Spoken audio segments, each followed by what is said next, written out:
Imagine this. You wake up one morning, and for the first time you see it, the invisible cage.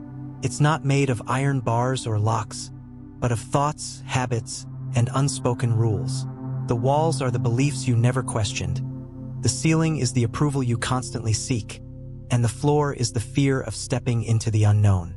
You've lived here your entire life, yet today, for a fleeting moment, you realize you are not free. But here's the unsettling paradox. No one has imprisoned you. No tyrant forced you into this cell. You built it yourself, brick by brick, with every compromise, every suppressed desire, every time you chose comfort over truth. And the most terrifying part? Most people will never escape it. They will live and die within these walls, never realizing they were the architects of their own confinement. Why? Why do so few break free while the majority remain trapped in borrowed beliefs, societal scripts, and the quiet desperation of unlived lives? What force is so powerful that it can keep billions of people in chains without their conscious awareness? Friedrich Nietzsche called it the herd instinct, the gravitational pull of conformity, the fear of standing alone. But it runs deeper than mere social pressure.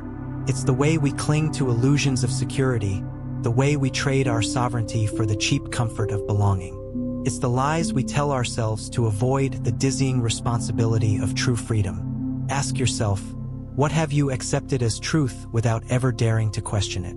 What dreams have you buried because they were too dangerous, too inconvenient, too alive?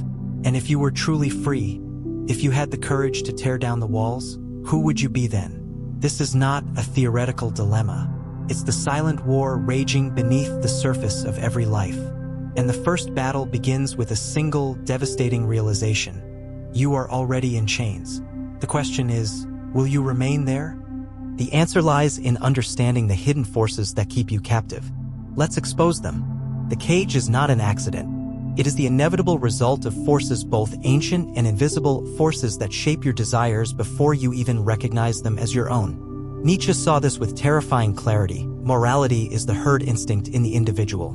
What we call normal is often just the collective hypnosis of a society afraid of the unknown, the uncertain, the uncontrollable.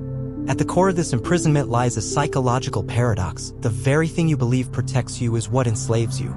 Security, predictability, acceptance, these are the illusions that keep you docile. Carl Jung called it the shadow, the parts of yourself you disown to fit in, the wildness you suppress to avoid rejection. But in that suppression, you surrender your autonomy. You become an echo of others' expectations, a character in a script you didn't write. Society is a machine that runs on obedience. From childhood, you are conditioned first by parents, then by teachers, then by institutions to follow, to please, to seek external validation. Arthur Schopenhauer saw this as the will's imprisonment in the service of reproduction and survival. You were trained to want what you were supposed to want, stability, status, the approval of the herd. And so you chase these things, mistaking them for freedom, never realizing they are the bars of your cage. Even your thoughts are not fully your own. The language you speak, the concepts you use to understand yourself, these were handed to you. Jean-Paul Sartre warned, "We are condemned to be free, yet most flee this condemnation, hiding in bad faith, pretending their chains are choices." You tell yourself you are practical, realistic, but beneath that lies fear, the terror of standing alone, of facing the abyss of your own potential without the crutch of tradition or tribe. And so the tragedy unfolds. You trade authenticity for belonging, sovereignty for safety. You become a prisoner who loves his chains because they are familiar. But Nietzsche's question lingers, haunting and inescapable. If you cannot obey yourself, who will you obey? The answer is already written in the silence of your unlived life. But to break free, you must first see the true cost of the surrender and the unseen consequences of living in chains. The tragedy of this imprisonment is not merely that it exists, but that it reproduces itself silently, like a virus in the mind. You do not feel the weight of the cage because it has shaped your very perception of gravity. You mistake the numbness of compliance for peace, the atrophy of will for contentment. Neurologically, your brain reinforces the bars every day. Cognitive biases like the status quo bias and confirmation bias trick you into believing that the familiar is safe, that the approved path is the only path. Each time you swallow a dream to avoid discomfort, each time you nod along to ideas you don't believe, you deepen the neural grooves of obedience. Viktor Frankl observed that between stimulus and response, there is a space, but most never find it because society has trained them to react, not to choose. Culturally, the consequences are even more insidious. The herd does not tolerate deviation. Those who question too loudly are labeled reckless, arrogant, or unrealistic. The system rewards conformity with a semblance of belonging, but extracts a hidden tax, the slow erosion of your individuality. Aldous Huxley's prophecy in Brave New World was not of chains and whips, but of a society that loves its servitude, numbed by pleasure, distraction, and the illusion of choice. And so the unseen toll accumulates. A life measured by external validation, not inner truth. Relationships built on performance, not authenticity. Potential buried under the fear of disrupting the order. The greatest lie is that this is normal, that this is simply how life is. But Nietzsche's warning cuts through the illusion. The surest way to corrupt a youth is to instruct him to hold in higher esteem those who think alike than those who think differently. The cage is not natural. It is engineered, and its most powerful engineering is making you believe you were born inside it. But there is a way out, a rebellion not against society, but against the unconscious self that conspires in its own captivity. The path to freedom begins with a single, terrifying act, the refusal to mistake the cage for the world. The first act of rebellion is not a grand gesture, it is a quiet, seismic shift in perception. You must stop asking for permission to be free. Nietzsche's Übermensch does not overthrow tyrants, he overthrows the tyranny within. This is not about rejecting society, but about transcending its invisible authority over your mind. Begin with ruthless self-observation. Every time you feel the pull of conformity, the urge to soften your truth, to downplay your desires, to seek safety over sovereignty, stop. That moment of hesitation is the battleground. As Jung warned, until you make the unconscious conscious, it will direct your life and you will call it fate. Interrogate your fears. What would happen if you spoke fully? Acted boldly? Refused to apologize for your hunger?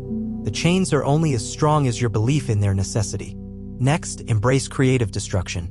Just as a snake sheds its skin, you must shed the identities imposed upon you. This is painful, the herd will resist your metamorphosis. But remember, those who criticize your freedom do so because it mirrors their own imprisonment. Schopenhauer's insight becomes your weapon. Talent hits a target no one else can hit. Genius hits a target no one else can see. Stop aiming for approved targets. Practical defiance takes many forms. Thought sabotage, when you hear, "That's just how things are," reply, "Says who?" Behavioral disobedience, deliberately break small conventions. Wear what you want. Speak your mind without disclaimers. Existential audacity, pursue what ignites you, not what impresses others. History's freest minds, from Socrates to Van Gogh to Orwell, shared one trait: they endured the terror of authenticity. Not because they were fearless, but because they preferred the ache of truth to the comfort of lies. As Sartre wrote, freedom is what you do with what's been done to you. Now comes the ultimate test: will you choose the pain of becoming over the anesthesia of belonging? The cage door was never locked, you were just taught to fear the open sky. But one final revelation awaits, one that will make all prior struggles click into place. Here is the silent earthquake at the core of it all. You were never trapped by the world, only by your belief that you needed the world's permission to be free. The ultimate prison is the illusion that freedom must be granted rather than seized.